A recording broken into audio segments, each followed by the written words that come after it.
जब भी आप भगवान का ध्यान करें, उनसे हमेशा यही प्रार्थना करें कि हे प्रभु, अगर किसी समय में आपकी उंगली पकड़ना भूल जाऊं, तो आप मेरी बाँह पकड़ना मत भूलना।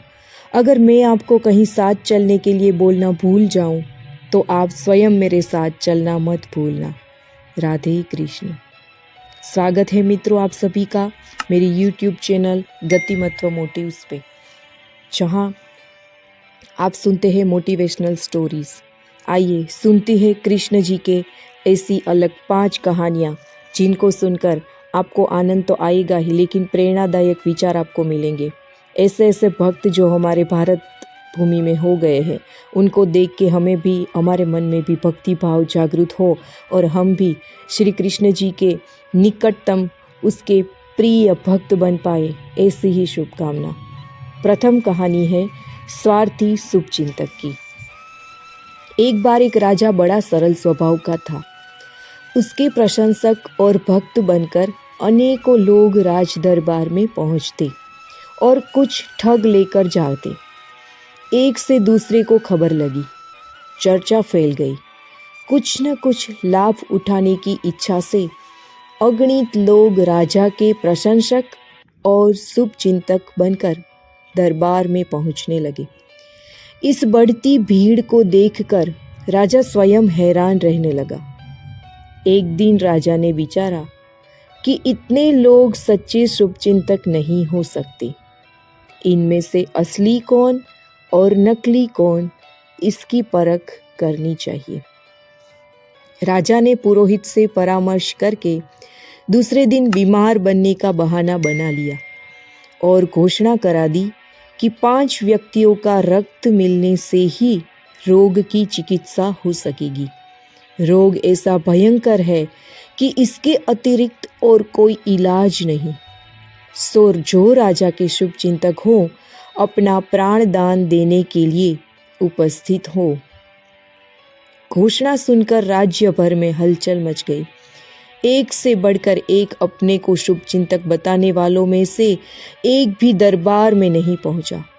राजा और उसके पुरोहित 2 ही बैठे हुए असली नकली की परीक्षा के इस खेल पर विनोद करने लगे। पुरोहित ने कहा, राजन, हमारी ही तरह परमात्मा भी असली सच्चे झूठों भक्तों की परीक्षा लेता रहता है। परमात्मा का प्रयोजन पूरा करने वाले भक्त संसार में नहीं के बराबर दिखते हैं, जबकि उससे कुछ याचना करने वाले स्वार्थियों की भीड़ सदा ही उसके दरबार में लगी रहती है। तो हमें भी स्वार्थी शुभचिंतक नहीं बनना है, निस्वार्थ भाव से श्री कृष्ण की सेवा पूजा करनी है। दूसरी कहानी है सेवक का भाव। एक बार एक राजा भोजन कर रहा था। अचानक खाना परोस रहे सेवक के हाथ से थोड़ी सी सब्जी राजा के कपड़ों पर छलक गई। राजा की त्योरियां चढ़ गई। जब सेवक ने यह देखा तो वह थोड़ा घबराया, लेकिन कुछ सोचकर उसने प्याले की बची सारी सब्जी भी राजा के कपड़ों पर उड़ेल दी। राजा के क्रोध की सीमा न रही। उसने सेवक से पूछा, तुमने ऐसा करने का दुस्साहस कैसे किया? सेवक ने अब शांत भाव से उत्तर दिया, महाराज, पहले आपका गुस्सा मैंने समझ लिया था कि अब जान नहीं बचेगी, लेकिन फिर सोचा कि लोग कहेंगे राजा ने छोटी सी गलती पर एक बेगुनाह को मौत की सजा दी। ऐसे में आपकी बदनामी होती। तब मैंने सोचा कि सारी सब्जी ही उड़ेल दूं, ताकि दुनिया आपको बदनाम न करे और मुझे ही अपराधी समझे।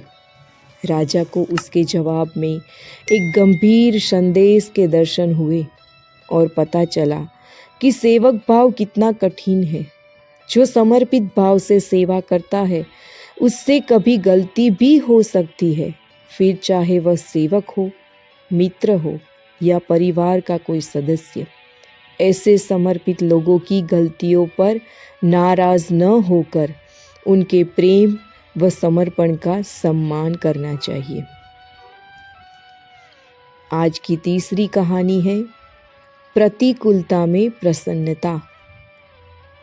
महाभारत में पितामह भीष्म का सारा शरीर युद्ध में बाणों की चोट से बिंधकर छलनी हो गया था।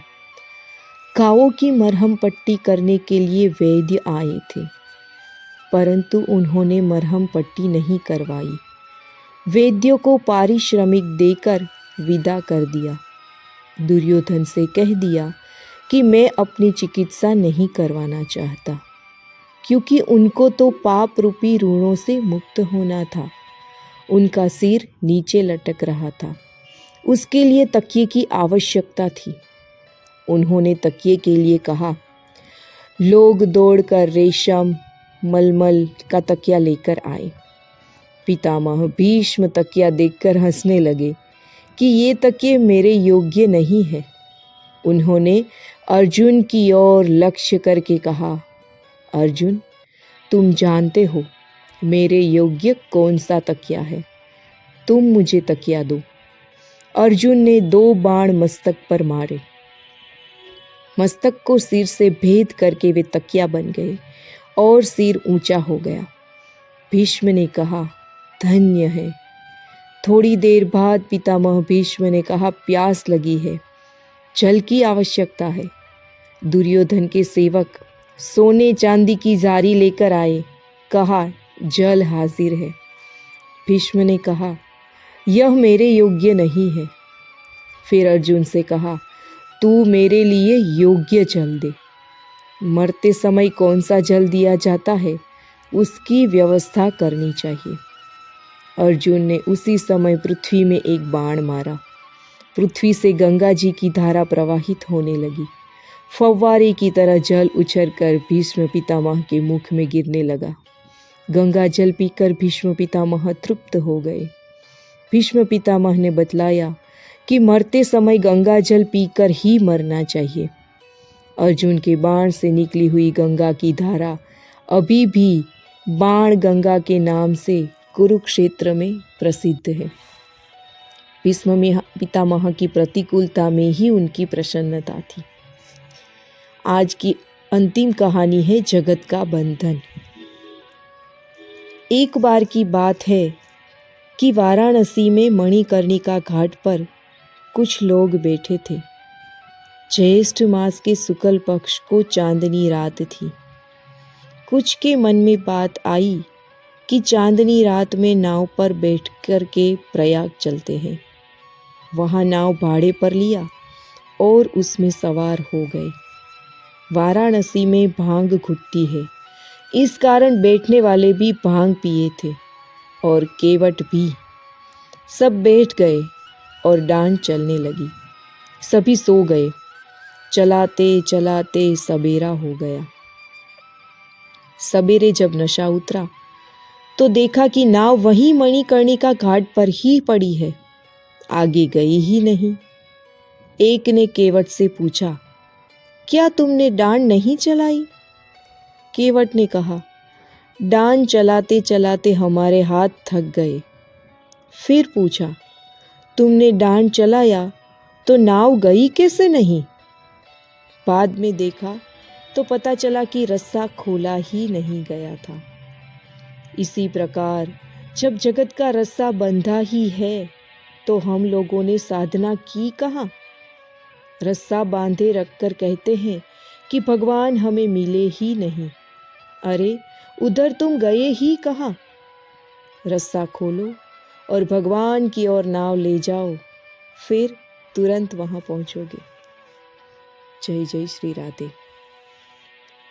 अंतिम कहानी है मन की दशा।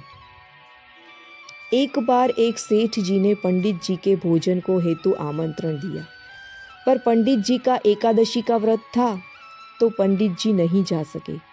पर उन्होंने अपने 2 शिष्यों को सेठ के यहाँ भोजन के लिए भेज दिया। जब दोनों शिष्य वापस लौटे तो एक शिष्य दुखी और दूसरा प्रसन्न था। पंडित जी को आश्चर्य हुआ। उन्होंने पूछा, बेटा दुखी क्यों हो? क्या सेठ ने भोजन में अंत कर दिया? शिष्य बोला, नहीं गुरुजी। गुरु ने कहा, तो क्या सेठ ने आसन में अंतर कर दिया? शिष्य बोला, नहीं गुरुजी। गुरुजी फिर बोले, क्या सेठ ने दक्षिणा में अंतर कर दिया? शिष्य बोला, नहीं गुरुजी, बराबर दक्षिणा दी, 2 रुपये मुझे और 2 रुपये दूसरे को। अब तो गुरुजी को और भी आश्चर्य हुआ और पूछा, फिर क्या कारण है जो तुम इतने दुखी हो? तब दुखी चेला बोला, गुरुजी, मैं तो सोचता था सेठ बहुत बड़ा आदमी है, कम से कम 10 रुपये दक्षिणा में तो देगा, पर उसने 2 ही रुपये दिए, इसलिए मैं दुखी हूँ। गुरुजी ने दूसरे से पूछा, तुम क्यों प्रसन्न हो? तो दूसरा बोला, गुरुजी, मैं जानता था सेठ बहुत कंजूस है, 8 आने से ज़्यादा दक्षिणा नहीं देगा, पर उसने 2 रुपये दे दिए तो मैं प्रसन्न हूँ। बस यही हमारे मन का हाल है। संसार में घटनाएं समान रूप से घटती है, पर कोई उन्हीं घटनाओं से सुख प्राप्त करता है तो कोई दुखी होता है। पर असल में न दुख है न सुख, ये हमारे मन की स्थिति पर निर्भर है। इसलिए मन को प्रभु चरणों में लगाओ। कामना पूरी न हो तो दुख, और कामना पूरी हो जाए तो सुख। लेकिन यदि कोई कामना ही न हो तो आनंद ही आनंद है। श्री जी की चरण सेवा में ही सच्चा आनंद है। इसी तरह कृष्ण जी के ये अलग अलग कहानियाँ हमें जीवन के हर पथ पर एक भक्त के रूप में भगवान की कैसे सेवा, हमारा मानसिक जो विचार है वो कैसा होना चाहिए, ये प्रसंग से हमें पता चलता है। मित्रों, मिलते हैं अगले वीडियो में। तब तक के लिए सदा आनंदित रहिए, खुश रहिए। जय श्री कृष्ण मित्रों।